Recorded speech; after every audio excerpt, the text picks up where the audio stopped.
Good Good evening. evening. How's everybody doing tonight for the book club with Brenda and Lisa and our wonderful topic for tonight? Welcome. And I want to say Happy New Year. This is our first book club Mhm. discussion of 2026, which is amazing.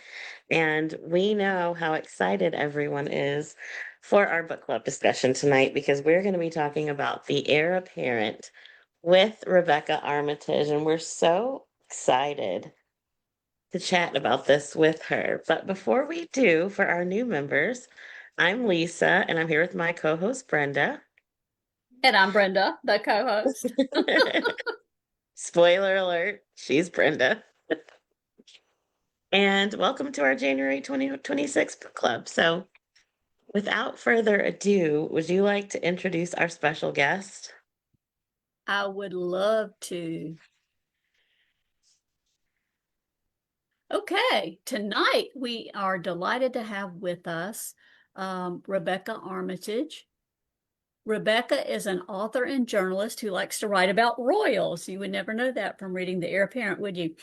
As a journalist, she has written stories about the death of Queen Elizabeth II, the coronation of King Charles III, the exile of Prince Harry and Duchess Meghan, and the abdication of Denmark's Queen Margaret.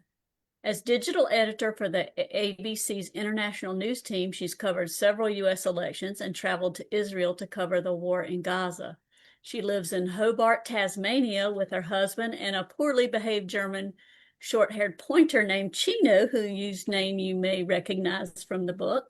And The Heir Apparent is her first novel. We're excited to have her right here on the book club, especially since she's coming to us from Tasmania. Welcome, Rebecca. Hello, thank you so much. I'm so honored to be here. Thank you so much for being here and for calling in from the future because it's Tuesday at 11 a.m. your time. It is. I can guarantee you another day, everyone, so don't worry. Well, that's comforting to know. So, as always, book club members, as we begin our chat tonight, please be sure to put questions in the chat for Rebecca about the book or about her writing. And as always, we're spoiler free until 7:15, which is 13 minutes from now. But that leaves us lots of time to dig into this amazing story. So, Rebecca, could you give us a summary for those who are just staying right now for the spoiler free time? Yeah, absolutely. So, The Heir Apparent is about a wayward British princess called Lexi, who is deeply estranged from the royal family. She's left England. She's moved to Australia, where she is studying to be a doctor and living with friends. She is secretly in love with her best friend, Jack. But just as their relationship is about to change, there's a huge tragedy. Her father and brother are killed in a skiing accident, and she suddenly finds herself the new heir to the British throne. So she has to go home where she's reunited with her family, who she hasn't seen in a long time. And she's given a year to decide if she's going to embrace this new fate. Is she going to be a modern, new, young queen for the future? Or is she going to cut ties, give up her titles, and move back to Australia and be a commoner? And the problem for Lexi is, the biggest obstacle for her is really herself and her doubts about the monarchy, but it's also she has a terrible secret. And if anyone finds that out, she's in big trouble. Wow. That's right. So if you are listening or watching just without having read the book for just the spoiler-free time, definitely it's a page turner. I just loved it. And I'm not one who follows the royal family or anything like that, but just the detail and the intrigue in this novel made me just sit up and take notice and think, oh, there is a lot at stake here. So she, like you said, she had to make some difficult choices. I mean, she had to worry about the monarchy and her duty versus her heart. So what inspired you to take it on as your debut novel? Yeah, so I had the idea a long time ago. It was probably about 2018. So that's, nearly 6 years ago. And I had just started a new job as a journalist where I was on the international desk, which basically means that everything beyond Australia's shores was what we covered, which is, elections and wars and natural disasters, but it was also royals. And, Mhm. King Charles is the head of state in Australia. We're still part of the monarchy. So he is something that we cover. Even though some of my bosses think it's frivolous and it's fluffy and it's stupid, it's still, he's the head of state of Australia. So he was part of my job, and I didn't really know a lot. I watched the weddings like everyone else, but I didn't know much. But I was asked to, put together some images of the lead up to Harry and Meghan's wedding. So they were doing a lot of events and meeting the crowds, and it was very clear to me that they were in love, and Harry was very happy to be marrying her. But I had this sense, I kept thinking to myself, he looks really stressed. And I didn't know why. I now think that he, like Diana, has no poker face. So his emotions are always very plain. You can see how he's feeling. He can't really cover it up. And we now know, with the benefit of hindsight, that there was a lot of tension behind the scenes between him and his family. And I think he, as far back as then, was starting to question whether this was the kind of life that he wanted to lead. But that moment just planted this seed of what happens if you're born royal but you don't want it? Because it's not a choice. I mean, it obviously comes with an Right. enormous amount of privilege, but you don't get a choice. You are born into this family and therefore you serve. Therefore, you let the public into your life. You have to appear before everyone. You have to give them access to yourself. And so it just gave me this question of, well, what happens if you don't want it? Are you allowed to leave? So while I was in this job and I was suddenly covering the royals a lot because there was so much going on, Elizabeth died, Charles became king, Andrew was embroiled in never-ending scandal. Harry and Meghan eventually left. There was just so much going on. I was learning so much about it that my work was kind of building this fictional world inside me. And so it got to 2023 and I thought, okay, I'm just going to write it. I don't think I'm going to be able to do this, but I'm just going to give it a go. And then I just had this huge burst of energy and I wrote the first draft in 6 months, which will never happen to me again. That was just unbelievable. Wow. Yeah, That's amazing. I know. That's incredible. Wow. That I like Brenda, I love this book. And I think I am interested in the Royals. I'm a Harry and Meghan fan. I feel like for me, I feel like for them to go through what they've gone to, that they love each other so much, to see what they've lost and what has gone, like their whole life and relationship. It's like, oh, because they truly love each other, like their love. I hope they don't ever break up. I would be really sad. But I haven't watched all of the royal things. Like that kind of was my introduction into the royals. Um, and as soon as I saw this cover, or it kind of leads into my next question, but as soon as I saw the cover, I was like, oh my gosh, we have to read this book. I want to read this book. And we're just so happy and thankful that you are joining us tonight to discuss it because we all loved it a lot. Oh, thank you. Um, and speaking of the cover, the book for the US and UK cover is a little different than the Australia version. So, did you have input in them as to which cover would go where, Uh, and how do you think they play in each area? Yeah, so they're obviously, I love them both, but they're very different. And they it's funny are. to me that they both somehow capture the soul of the book, even though they are so different. It's funny. So I think the artists both did a great job. I had no idea because I'm a debut author and I'm completely new to this industry, so I had no idea what was involved. It does say I am consulted in the cover, but I don't get final say, which is totally fair because the publishers are experts. They know the market, they know what's trending. So you can't have a situation where an author, forces a vision inside their head that's not going to work for the market because covers can really make or break, whether it sells or not. So in both instances, I was asked, do you have a Pinterest board or anything like that? And I did. So I sent the Pinterest board through and they both reflect that Pinterest board, which is funny. So with the Australian cover, the artist, his name's George, he saw within that a picture of Princess Diana when I think it was before they got married. So she would have been 18, 19. And she was walking down the street in this coat and she was being followed by the paparazzi and she was just sort of curled in on herself. And he thought, oh, that's it, that's it.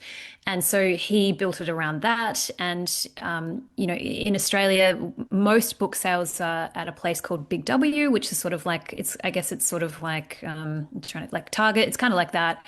It's a big box department store. So they really think about what would a woman pick up.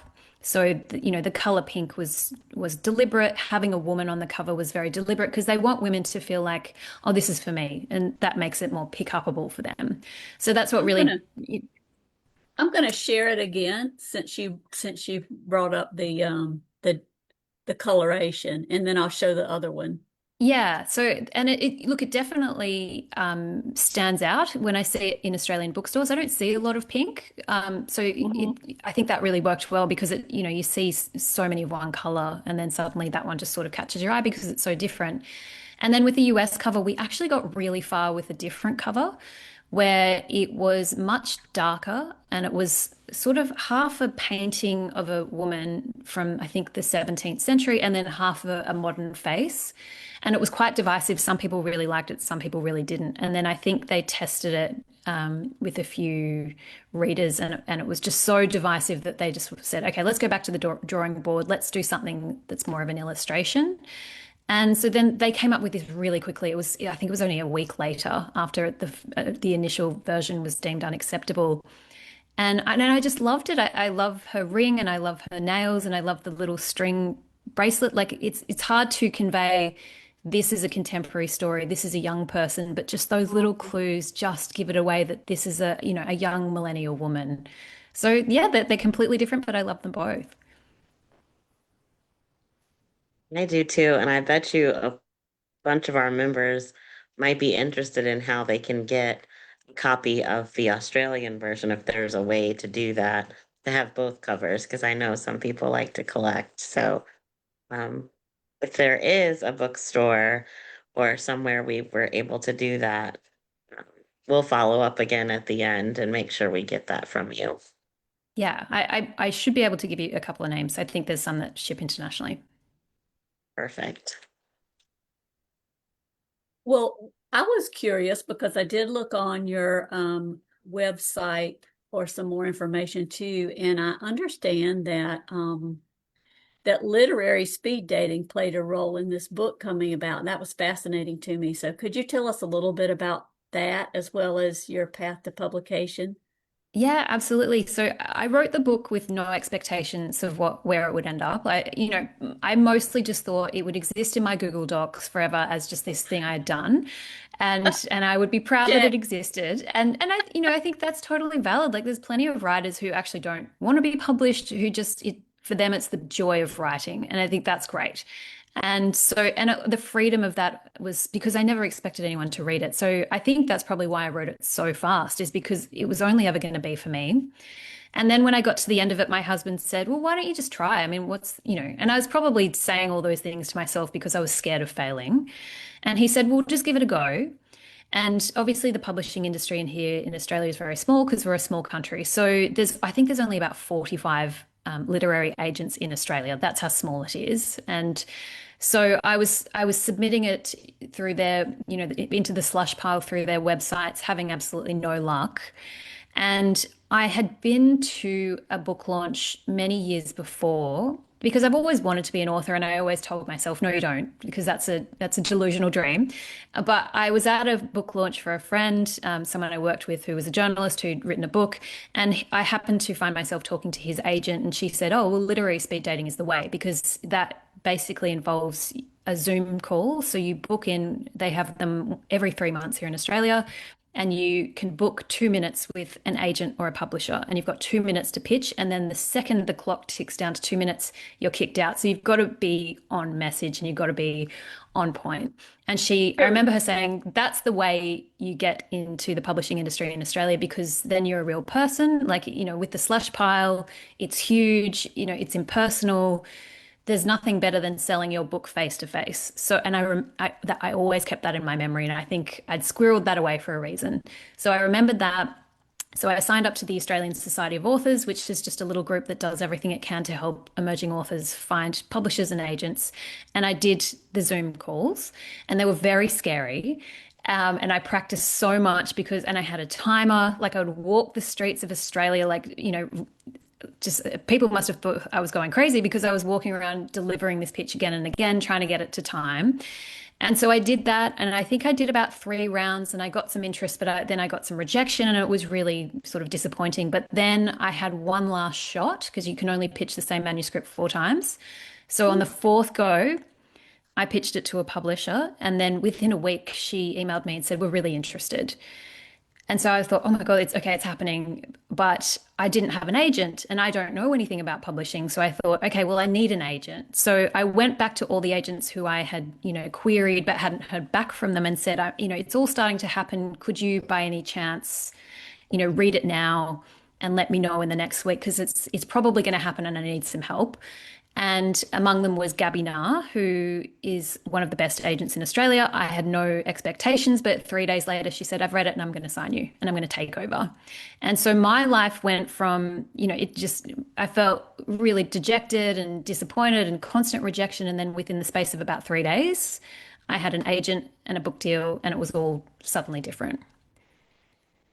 Wow. That's What's amazing. interesting to me too is that you're a journalist with that kind of background and you were still so nervous about, pitching this creative.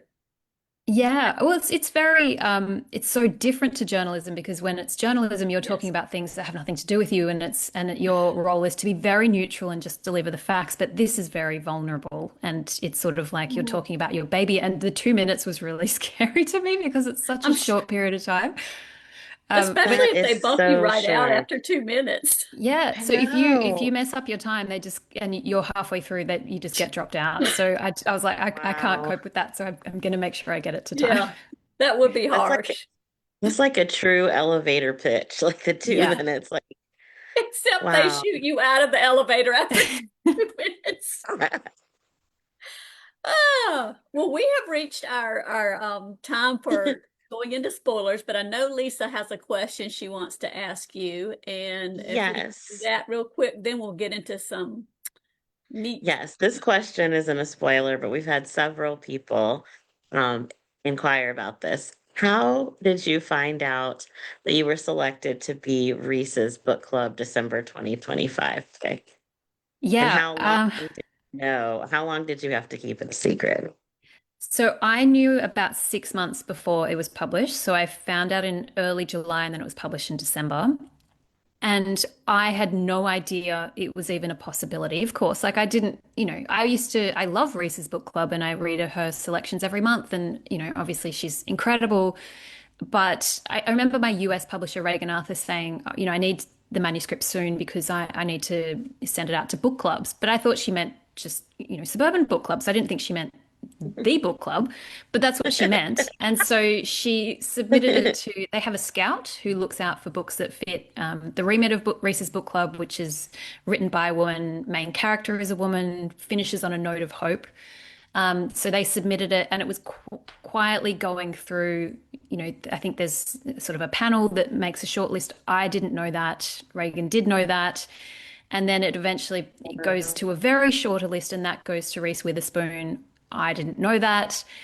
She picked it. So the first thing I ever heard about it was I got an email saying, "Congratulations, Reese Witherspoon has picked your book." But it was meant to go out in Um, February, and she wanted it for December because I think their calendar's quite stacked. And I was like, "Who? Like Reese? Like, is there another Reese Witherspoon that I don't know about?" Like, I fully was so shocked. I had to get my husband to read the email because I thought, "Oh no, I'm delusional. Like, I'm seeing things. This can't be real." And then I had to keep it a secret for 6 months, which was a trial for me. I have a big mouth and I love telling people things, but it's a big part of it is that you have to keep it a secret. So I just floated around for 6 months with this huge information that I couldn't tell anyone. that's amazing. It I love is, that. especially the 6 months of no saying anything. Oh That would yeah. be so hard. Yeah, and some people joked and were like, "Oh, maybe Reese will pick it." And I had to be like, maybe she will. We'll see what happens. See, I Who have knows? no poker face either. I don't know if I could even pull that off. So, because you know, as Lisa can attest, you know, it's just out there. Yeah, Brenda's face tells all. Well, But we were very speaking, excited for you when that happened I because know I think we had just announced like a week or two before we picked that you you were going to be first. with us for January. And then And it that was so happened. exciting. We were like, that's so awesome for her. I guess it might have been a little more exciting that Reese picked you.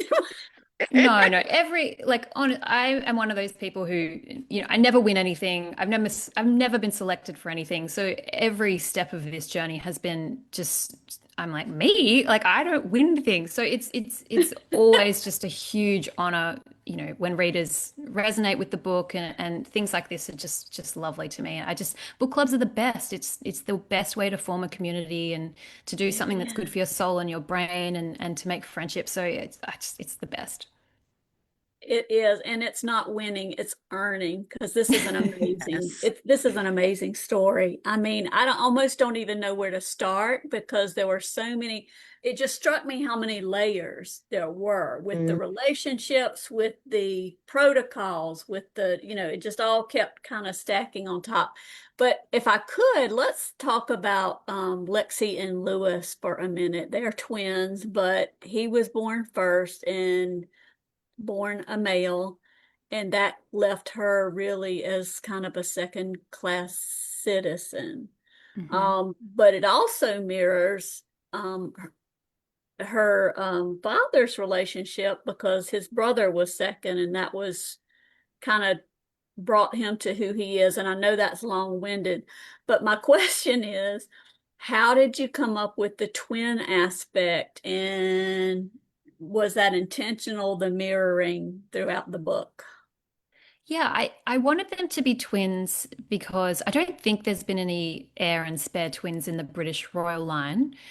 But I thought that was a really interesting thing to explore because it seems almost inevitable that the heir and the spare, so the firstborn and the secondborn, have a lot of problems in their relationship because there's so much pressure because they're literally, most in every household parents spend a lot of time trying to make every child feel special and no one says, oh, this child's my favorite. Like no one does that in any household right. except the British royal household where everyone is ranked by importance and the heir gets all the attention and they're literally more important than their brother or their sister.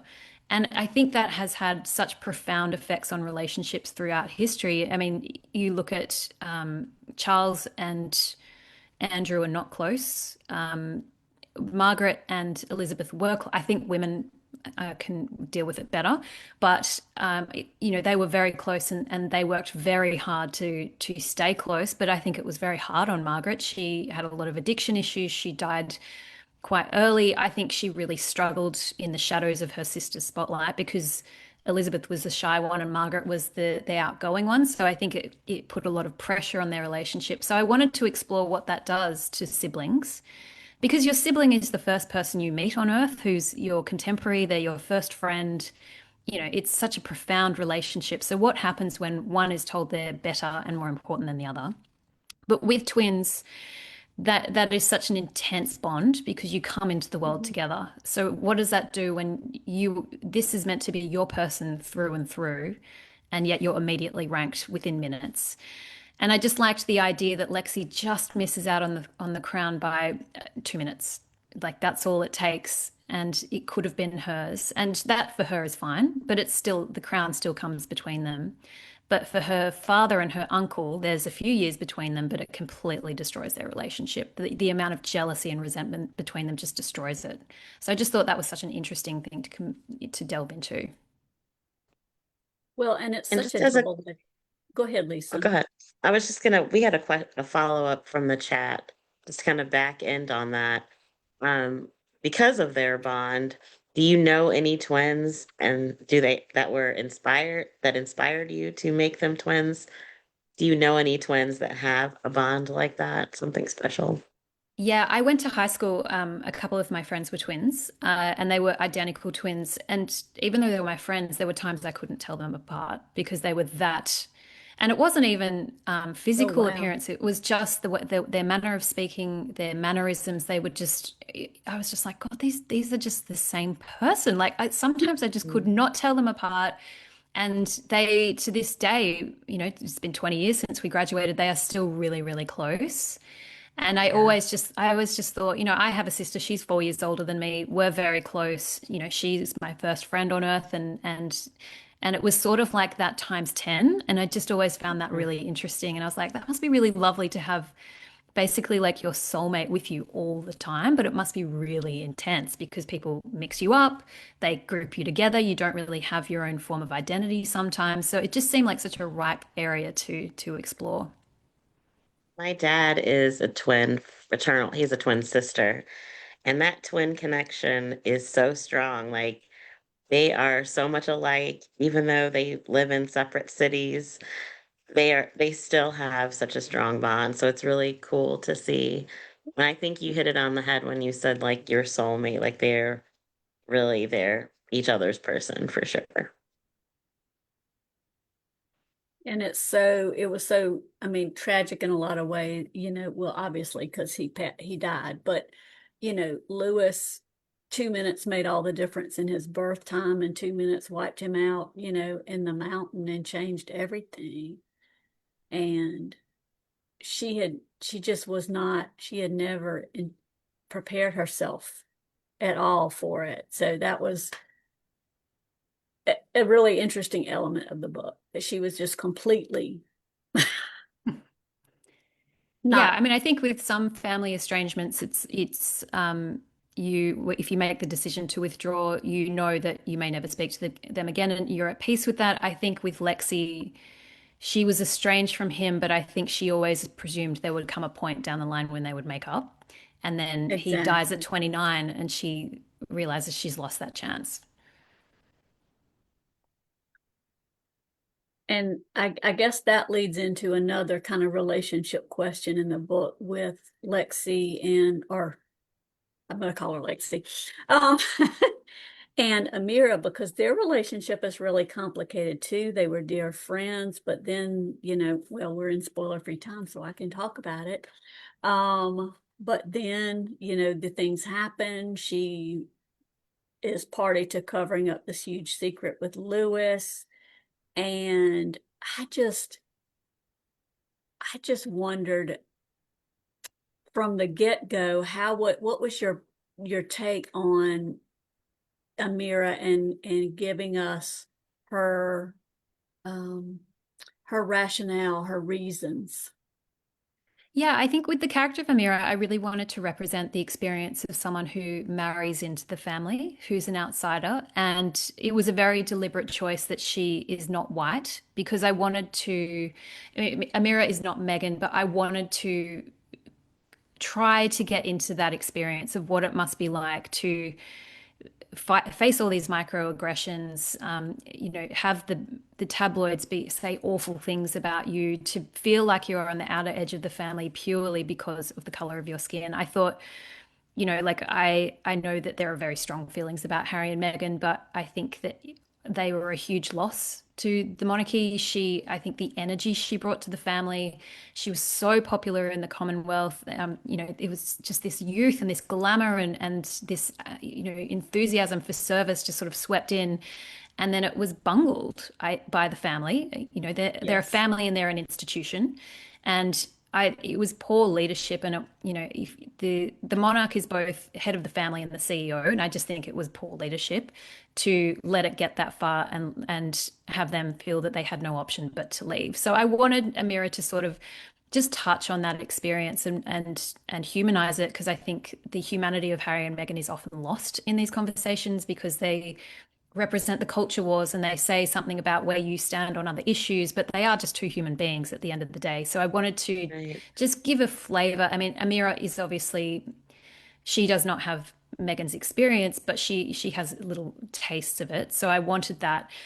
But I think throughout history, there have been women who marry into the family and are sort of used as shields. And so, obviously, in the case of Louis, she is trying to cover up for the fact that he's gay and he's in love with her brother. And I wanted to know what that feels like because they are getting something in that exchange, which is privilege and fame. And there's so many things that you get, but what is the cost of making that bargain? Because you give up a lot in that process as well. And for Amira, I think she thought she was making the right decision, but then as she gets older and she's more lonely and she's deprived of romantic love and touch, she starts to wonder if she's made the wrong decision. So it was just sort of a look at, not every, like, some lavender marriages work really well for people. And there are some days I think that would actually be pretty nice to live with a gay man and we could just hang out. But like, there's no right or wrong way to be married. But like, I just Right. wanted to delve into, you make this bargain and then there's no way out of it. And what happens if you regret making it and you wish you'd done something else? We have a couple of comments in the chat. And Lisette says Amiri and Lexi was her favorite relationship to dive into. And um, Lee says the twin component was an interesting part of the story. Both Louis and Alexandria and Frederick and Richard. And there's so many hearts and love and a lot of claps regarding your 2-minute literary speed dating. Everyone is so impressed by that and sending you all the love. So I wanted to share some of that. I'm curious, Rebecca, because you talked about that, Amira, and you said Louis. I read it as Lewis. I don't know. I guess that's an Americanized. But I'm curious what our book club members, if they had an opinion, if you were Amira, would you do that for your brother? Because it felt to me like her purpose in marrying him and going on with basically the charade was that she loved her brother and wanted to protect him. Now her mother, that was a different story because her mother was, climbing that ladder from the get-go, and I always had that as a goal. But I just wonder if I were in Amira's place, would I do that for my brother? That's not so Mhm. much a question as just a pondering. You can see how she got to that place because she's obviously under a huge Yes. amount of pressure from her mother who wants her to do this. She's been told her whole life that the only thing, the best thing she could be is an aristocrat, and here she could be the top of, the aristocracy.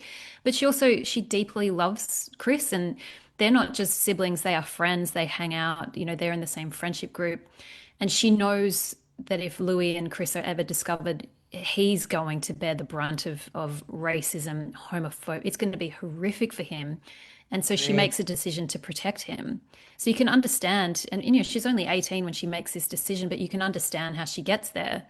But as time passes, she realizes, and I think this is Lexi's point from the beginning, is that her life and her destiny and her wants and her needs are going to be lost in this exchange. Yeah.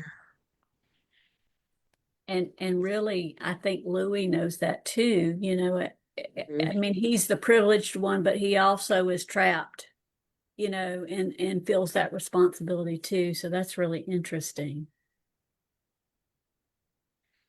Um, Maria says, I think I would do it. Peggy says, I felt Amira's mother was the driver of her relationship. And Shayna says, I think she was excited to be queen as Yeah. part of it. Yeah, and And I mean, that gave up so much. you think of Hmm. like, when we're little girls watching Disney movies, like the ideal of being a queen or a princess is just reinforced from birth. Oh, yeah. And I think that she, not only is she being completely pushed to do this by her mother, but it's, society was pushing her as well because she was told that this is the greatest thing a woman could ever do is put on a crown and be a princess. But the reality of it, particularly in a contemporary era, it's just very different from the fantasy, I think. Yeah. It's so true, and I hadn't really thought about it that way, but we are conditioned from an early age to think of Hmm. to idolize that kind of fairy Uh, tale. the fairy tale, the prince, all of the things. Yeah, the prince that's going to make everything wonderful. Interesting. Well, if Lisa doesn't have something right at the moment, I I thought what? I thought you were gonna say if Lisa doesn't have a prince, I'm like, we all know I don't have a prince. No, we're going to talk about boyfriends in a minute. My only prince is purple and rest in peace. That's so funny. Well, I don't want to monopolize the questions, but the people in this book are so fascinating, and I'm so put out with Richard that I don't know what to do. Oh, And I guess there had to be a villain, but I just wanted to he's a smack Richard. he's a great villain. He's a great villain. And I know that wasn't a question. I'm going to get around to a question, I think. Um, but it's just so hard to believe. No, it's not. But it's so hard to believe that this is her uncle. It's not Mm. just some employee or someone who's trying to claw their way to what they want. It's her uncle, and I just was so disappointed in him. Yeah, but I think this is the thing about the royal family is that they are both a family and they are a business. And I think that really Mhm. blurs the lines because you're ranked by importance and you're told this is your role and this is your role and we have to do this and you have to make this sacrifice for the greater good of the family.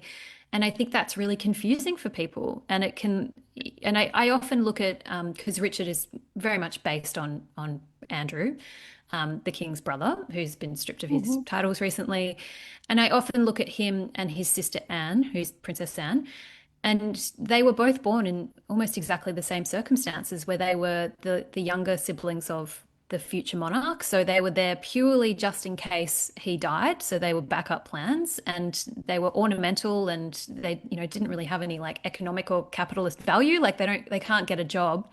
But you can see the path that Andrew took and you can see the path that Anne took, where she became an equestrian, so she loved horses, so she had a profession, and she does so much charity work, and she seems really happy with her life. And then you see Andrew, who has, allegedly caused huge amounts of damage to people, allegedly caused crimes, completely destroyed his own life. So you can see how you can make choices within, the confines of royal life. So I just found that really interesting.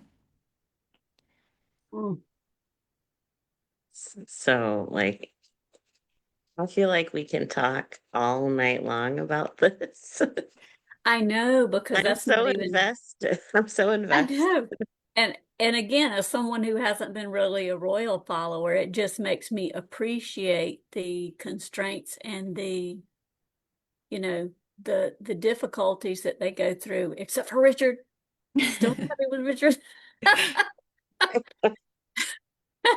So I did want to ask, um, I did want to ask about Lexi and what happens on the boat that night on the lake. And how her mother, this is spoiler free time. So, I mean, spoiler time. So her mother, her mother is lost in the sea or in the lake. That incident really shapes her whole life and her whole personality. And even though, I just have to ask you this, even though in the book we learn that she must have just, you know, mistakenly fallen, I still had to wonder, did she? Or did she just decide she couldn't take it anymore and she, you know,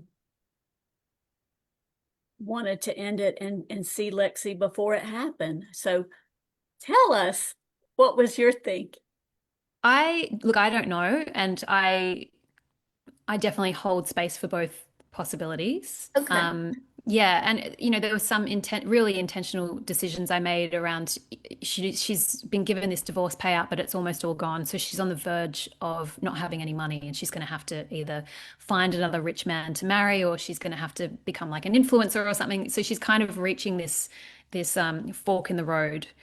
and it's not, she doesn't really want to go down either path, but she's going to have to make some tough decisions. And her children are about to turn 18, which means they won't be in her life anymore. And so I think she's really reaching this point that terrifies her, and she doesn't really know what the rest of her life holds. And that's not filled with hope or possibility for her. It's filled with fear and dread. So yes, I think I don't know, and I certainly didn't make a decision as an author of which one I think it was. I think it could have gone Okay. either way. I think Isla could have done that and it would be sort of a spontaneous decision that she might have immediately regretted.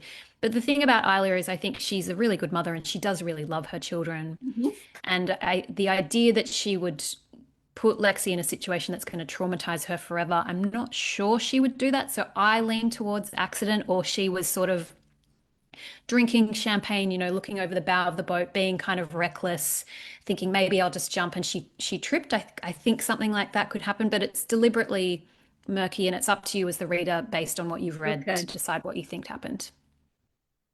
Okay. Well, that is interesting because I kept asking myself, hmm, Mm, I wonder, because all of those things were sort of coalescing in her future. Yeah. And I think the book Yeah. is from Lexi's point of view, and I don't think she could allow herself to go there. I don't think she could consider that possibility. So she's definitely like, no, she would never do that to me. But she worships her mother, and her mother is everything to her. So I don't think she sees the situation as clearer as other people. that makes Wow. sense. That does make sense. And I know our time is just flying by. This is so interesting. I'd like to ask a question from one of our members, Debbie, who asks, first she says, I love me a royal read. And she asked, did you know what Lexi would choose before you wrote the book? And if not, when did you realize how it would go? And were there changes? Yeah, I when I first started, I didn't know. I thought it was going to be one of two choices. She was either going to completely cut ties with the royal family and do what she did in the book and leave, or she was going to have a moment of clarity where she realizes, I love Jack, but I also want to do this. So she would, fly to Australia and declare her love and apologize and say, come with me, we'll figure it out. But as I continued down the writing process, that ending just felt a little too much like she gets everything. And I thought she needed to make some sort of sacrifice. I didn't want it to be so perfectly tied up in a bow that she gets the crown, she gets the man, she gets a family, she gets to clear her name with the British people. I think in life it's very rare that we get everything. It's mostly about pulling together the good bits and making our peace with that and being grateful for that. So I thought as a character, she really hid behind her titles, and that was how she pushed people away. She used that as a wedge between her and Jack so that he wouldn't get closer to her. So I felt like she needed to give them up and come out from behind the shadows of these great titles and just be her and be a human and be a commoner and just live with that and try and put together a life with what was left over. So yeah, I was very tempted to give her everything and leave her in the UK with her perfect husband, but I thought she needed to make a sacrifice, and it was the title. So I took them off her and sent her back to Australia. I love that. That's great. So we have an advanced question from Maria, and she says that she loves the end, or she loves that the last three words in the book say, anything feels possible. Did you have an alternate ending, or was that always the ending? That was always the last line. It was just a matter of, would she be on a vineyard at the very edge of the world with the love of her life? Suddenly her name is just Lexi Villiers. She's no one, she's just like well, she's always, I think the thing with royals is they are just like everyone else. They've just been given these titles that have passed down the line. But she now knows that. Or she would be standing on the balcony with Jack and anything would feel possible. But it just didn't ring true to me. It was just too perfect. So I felt like possibilities would feel more abundant if she sort of joined the masses, and she became one of us, and she accepted that. So yeah, that was always the last line, but it just was a matter of whether she was on a balcony in a crown or in a vineyard in a, big puffy jacket. I love it.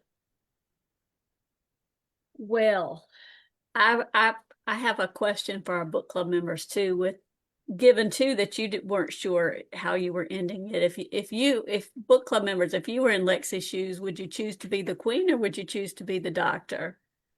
I'm curious. Hmm. Let I us know in the kept, chat. yeah, let us know in the chat. Hopefully we'll have time to circle back to it because I know we're getting time is just passing by so quick. It's such an awesome book. Um, I do want to ask about the dogs in the novel. Um, we love them in the Heir Apparent, and we know you have a real Chino in your life. So can you tell us about Chino and Yes, Ragu? yes. So Chino, he's asleep in the next room. He's my dog, and then Ragu is the real dog as well. He belongs to my in-laws. So they're both German short-haired pointers. So they're big, they're energetic, they're chaotic. They cause problems, but they're so lovable, and they're called Velcro dogs because they want to be against you and feel you next to them 24/7. So they're just so lovely. And I felt like the book, it deals with such heavy, I mean, it's really fun and there's fashion and that, but it is also really heavy in the themes that, we talk about eating disorders and grief. So I just wanted some sort of comic relief and just some joy. And I just thought the comic relief and the joy in my life are these dogs. So they're just sort of, it wasn't a plan. I just got to a point where I was like, and then a dog runs into the room and it was my dog. And so I just sort of went with it because I just thought, Lexi's dealing with so much. It would be really nice if she had a Velcro dog who just would not leave her side. Which I love as a dog person. I love that too. Yeah. But I love that the dog ran into the room and it was yours. Yeah. I love it. Ah, Chino, what is the sweet dog name? I think We had that's a great lots, name too. yeah, we had lots of love and questions about that. So I'm glad that we were able to get to it. I have another question from Maria, and she would like to know, in the ending, the plan B is put into effect. Do you feel that the people of England feelings of Richard will change once they find out? I think it's sort of up to the reader to decide because there's little warnings throughout the book. Eleanor, the Queen, says you'll be shocked by how much they rally around him because he'll be the one who stays. And I was really dwelling on the way the British people feel about Harry because he went from the most popular member of the family to, Mm, his approval rating for what that's worth is now very, very small. And I thought the biggest issue for him was that there's sort of this bargain you make with when you're a royal, even though you don't choose it, in that you get all this privilege and you get you don't have to have a 9 to 5 job and you get fame and you get jewels and all this stuff. But the exchange is that in return, you have to let people have access to your life. You get a limited amount of privacy and you have to allow that to happen for the rest of your life. And I think that the problem for Harry is, and I think he made this decision with eyes wide open, but he broke that bargain because he said, I don't want that anymore. I'm stepping away from that. So he broke that bond. And I think that is the biggest problem with his relationship with the British public is that they see him as having broken this promise that they had made to each other. So I think it's going to be hard for Lexi. I think the British tabloids are going to turn on her pretty hard. I think the whole apparatus of the royal family is going to turn on her and try and discredit her. But there's also that clue where she says to Demelza, her cousin, there's going to come a point where you're going to have to decide whether you're going to back him or you're going to back yourself. And I think with the thing with Richard is he's so self-destructive, he's so spoiled. He spends money, he's got, suspicious friends. Like I think in my mind there's probably going to be a point where he will be mired in scandal and the person who will bring him down is his own daughter. And she'll do that for herself because if he becomes king and it's a massive disaster, there's the threat the monarchy ends with him and she wants it for herself. So I think Lexi knows at the end when she says to Jack, things are about to get really bad. She knows things are about to get really bad, Mhm.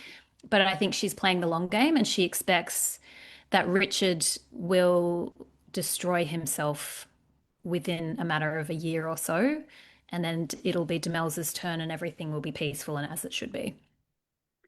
Well, that sounds like a sequel to me. Yes. Which leads to my next question. Have you thought about writing a sequel or prequel or novella? Yeah. Anything else? So I have a two-book deal. So my next book will be coming out next year. It's not set in the world of the heir apparent. It's completely different. But I have spoken to my publishers because we get that a lot. I want more.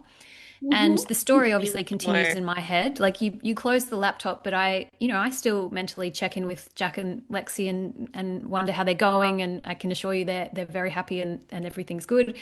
So I yeah, I think there's definitely scope for more. My main thing is, my main problem with sequels is often it involves sort of torturing your main character because stories are conflict. So sometimes you just kind of put them through the ringer and it's just like, just leave this poor person alone. I just want her to be happy with her choices. So if I did it, I think I would probably expand into other areas of the family tree. Like we would still have Lexi's story, but she would not be the main focus because I want her to be a doctor. I want her and Jack to get married and to be really happy and have this peaceful life and not, upend their world every couple of years. So definitely there's a possibility that we could do more, but nothing's sort of set in stone at this point. Well, we will look forward to hearing more about that. Definitely. But I just want to say it was unanimous in the chat. Everyone said that they would pick being the Oh, doctor good. Okay. I'm over glad. being Really queen. Mhm. interesting. Yeah, I So, think I can you would too. tell us anything about what the book that you're working on next? Yeah, so it'll be out sort of mid next year. It's about, if you want to imagine, it's set in Tasmania where I live. It's about, so if you can picture a big, beautiful property that overlooks a river, and then next door is this huge mansion that's sort of falling into disrepair and it's covered in ivy and it looks very spooky. And in the nice house is a boy, and in the terrible house is a girl, and they meet and they fall in love. And that brings their families together in ways that are very complicated. There's a love triangle, there's a terrible accident, someone goes to jail, and then it all sort of blows up 10 years later. So that's all I'll say. Ooh, Mm, I'm gonna sounds read like that one another too. book club pick. That sounds great. It Um, does. I know we're getting close on time, and I like to keep my promises. So I wanted to circle back and ask you if someone wants to get a signed copy of the Heir Apparent, or if they want to get the additional cover if they already have it, but they want to get one from the Australian cover. Where can they order those books? So I think there's a place here called Booktopia, which is an online Ooh, site. I think you could get the Australian cover that way. Let me just Okay. double check that, but I think they do international. So if you like the pink one, I think you could order it from there and get it that way. okay. I like Um, that name, Booktopia. Booktopia, yeah. Yes, they do. So they deliver to the US. So if you go there, you can Perfect. get the pink cover that way. I did sign a bunch of copies for them. I'm not sure if those are still available, but if you wanted to sign one that way, if you want me to sign something, maybe just message me on Instagram or my website, and we could sort that out directly. But in the Okay. first instance, I would look on Booktopia because I did sign like 700 copies for them, so they might still have a few. Amazing. And just because you said that, what is your Instagram and how can people keep up with you? Yeah, so Instagram is the best place. I check my messages constantly. So it's Rebecca Armitage author. I also have a website. It's rebeccaarmitage.com, and you can send me a message there. But Instagram's probably the best place because I'm there constantly. And I will Yay, I say the am too. website, and I will say the website is has the Australian cover on it if you want to go take another look Yeah. at it before you look at Booktopia. Yay. And one thing we like to always ask our authors, what are you currently reading, or what's a book you've read recently that you love? So I just read a book called A Great Act of Love by Heather Rose, which I think has just come out in the US in the last week. And it's historic fiction, it's a romance, but it's based on the author's personal history as well. So it's basically about a young woman who lives in the UK, and her father commits a crime and is sent to Australia when it was a penal colony. And then she has no money, so she becomes sort of a thief. She operates under disguise and she goes into these houses and she steals all their jewels. But then, right as she's about to be caught, she decides to go to Australia too. And she sets up a vineyard and she basically conspires throughout the whole novel to get her father out of the penal colony and come live with her while she's living under this false identity. It's so good. It's so beautifully written. The main character is just the coolest woman ever. I highly Oh, recommend that. I'm also reading The Windsor Affair by Melanie Benjamin, but I don't think that's out till June. But I got an early copy of that. So that's about the abdication and Wallace Simpson and that whole scandal. It's very juicy. It's very good. Both of those sound I know, excellent. I'm like taking notes over. I know. Thank you so much for joining us tonight or tomorrow morning, as I could say. We are so grateful that you took the time to spend with us tonight to discuss this book that we love so much. And we're Thank you so so much. excited for you and all the success. It's so well Absolutely. deserved. Thank you. And Congratulations on an amazing debut. thank you. And thank you to everyone for your amazing questions and for reading it. It just means the world to me. All I ever wanted was people to read it. So this is just a dream come true. Oh, Oh, oh, we love that. wonderful. Such a pleasure to have you Yay. on. You try to stay cool while we all try to stay warm. Thank you all so much. Thank Thank you. Bye-bye, you. Rebecca. Good Bye. night. Good night. Oh, I mean, she joined us from the future. Lisa, I Tuesday at think you're 11 gonna have a.m. to get over that. I can't get over it. You Like, can't get I over it. can't. I'm not a math girl, so that's like hours ahead. I mean, I could try to figure it out, but why? Don't. We just know it's tomorrow in the morning and it's tonight. Like, I think that's so cool. Oh my God. She So funny, is Lisa. so lovely. And my cheeks hurt from smiling. I know, and there were so many more questions. I mean, I really get caught up in the people's motivations and why they do what they do, and I get mad with them and I get frustrated with them. But that's just the sign of, a great book. But I just, I mean, I've kind of, like I said, I dabble in the royals, like obviously William and Kate and the kids, like Princess Charlotte is adorable. And I like know a little bit, but I haven't like watched The Crown. I didn't go back. I obviously remember Diana and the tragedy. I remember that. But I wasn't always like a royal watcher. Like I didn't watch everything. Like after reading this, there's so many things that make you think. Like Shayna in the chat made a comment that I wish I could have. I didn't. It went by fast. I didn't get to say it to Rebecca, but I did want to say because I agree. She said, "I wonder that reading this book makes you wonder how many stories the family leaks themselves." And I'm like, I'm sure they probably do, like the drama and. I don't know. Maybe I'll go back and watch The Crown now. that I would know a lot of our members watch it. Tell us in the chat if you watch The Crown and if that I would should be a watch it lot. or if I'm too far behind. I mean, that really astonished me too. It's like it's not that a particular person leaks. It's like you don't even know who you can trust at all. Right. In your own family. Well, I think some of us in our own families might have, people have people they can't trust, but it's just such a larger scale. And when she Yeah, said it's like, it's not just family, it's a business. And it's like, I think people you're forget right. one of those two, like they forget it's a business or they forget that it's family. And it's like, man.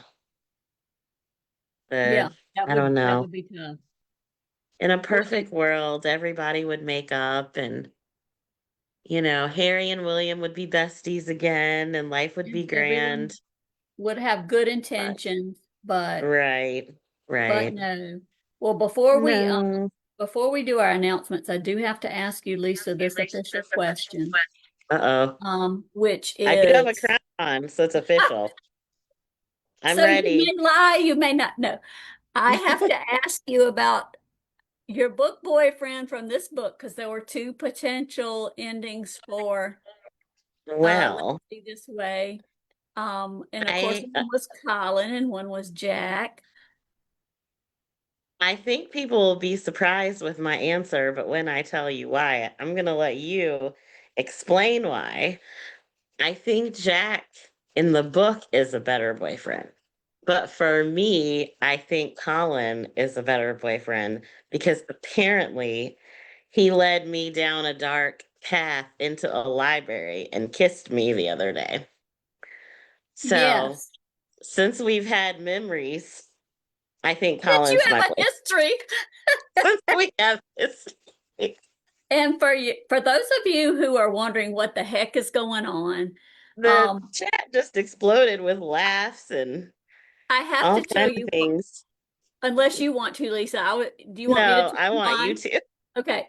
So Lisa and I have regular, meetings, especially prior to the book club discussion. So we were meeting about it and what questions would be asked and all of that. And Lisa has recently started using an AI assistant to help her with meeting notes, and they've been really good.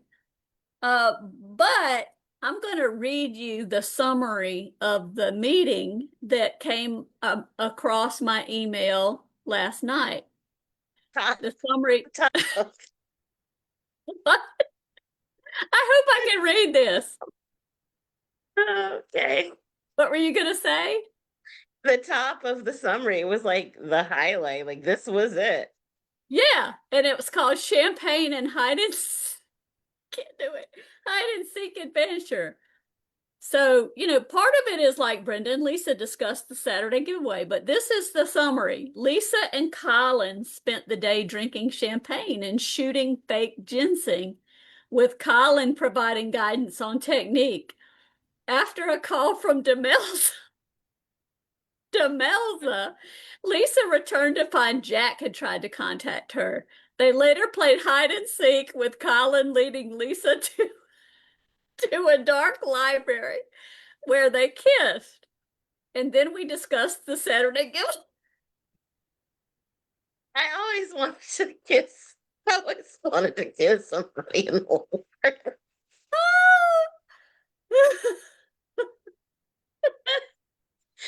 I'm reading the summary and I call Brenda. I'm like, I don't know what the hell's going on here, but Zoom AI. I'm like, And that's then some AI I craziness. realized at the beginning of the meeting, when I started the meeting, I was waiting for Brenda. I was listening to the audiobook and that Zoom AI picked up part of the book and just put me right on in there. So That's right. maybe I'll So be in the you're sequel. Me and Colin make out in the library. right. We've got to tell Rebecca so she can add it to the sequel. The Lisa whole and reason Colin in the library. we didn't bring this up with Rebecca because we knew it would throw us off the rails because Yeah, we because I can't can't stop even read laughing it about it. without laughing. I mean, I laughed so hard last night, tears were Oh, running down my face. You have hilarious. a crown, So, so I'm sure you're more attractive to Colin, as a royal. you know, Okay, that's our big funny from the weekend.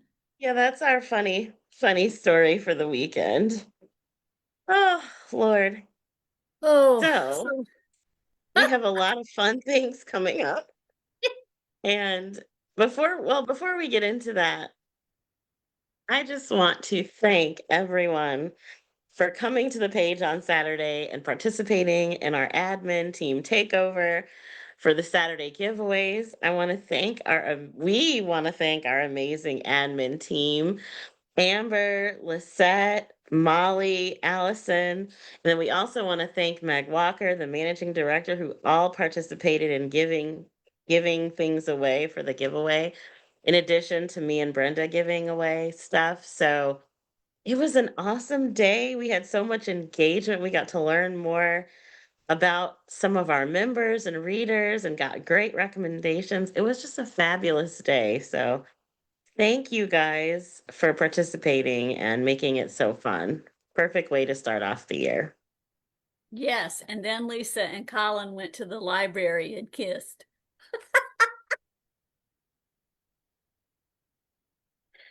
Of course we did. Okay, I'm sorry. I'll behave.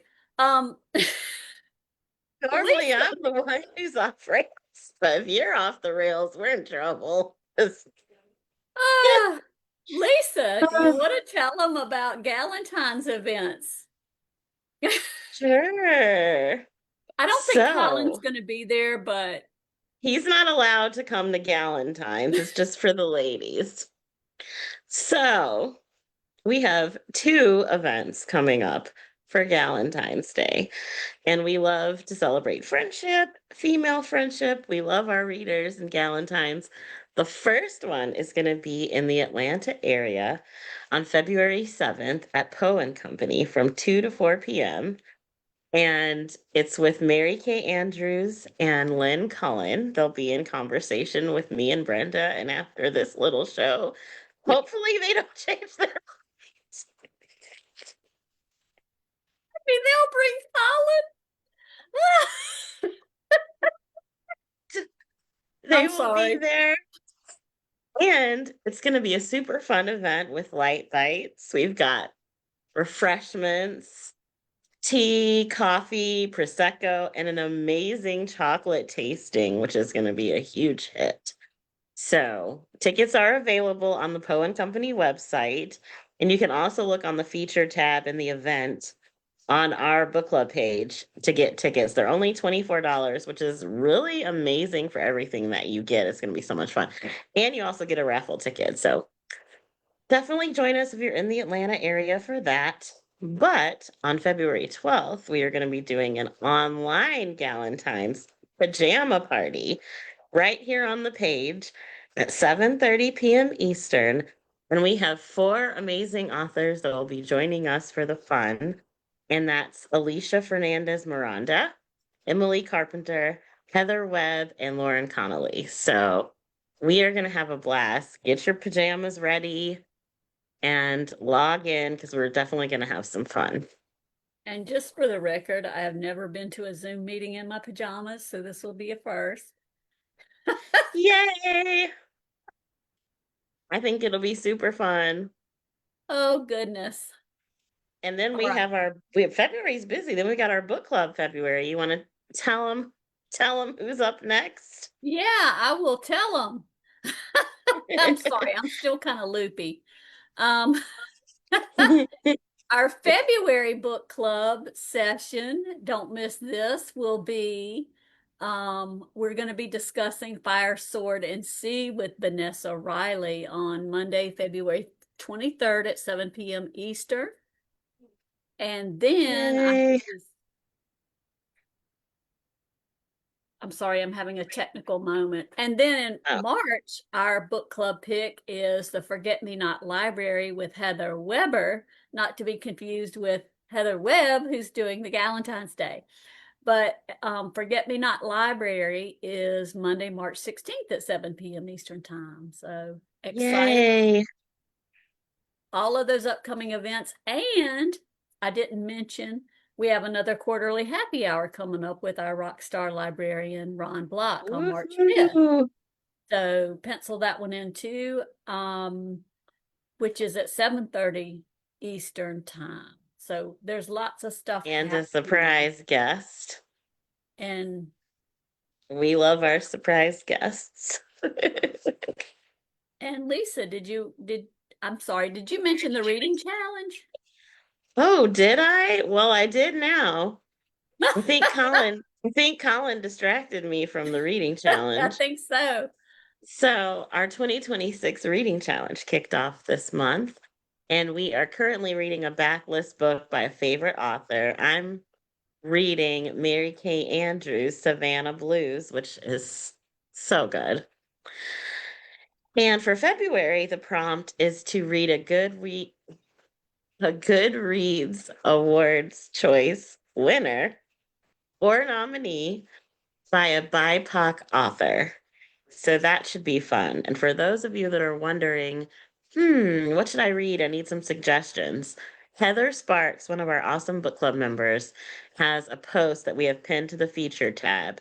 And there's some great suggestions on the post. Members go and share what they're reading. And she does it every month, so that can help you get some recommendations. And we will be posting what we're reading for the challenge on February 1st. So look out for that too.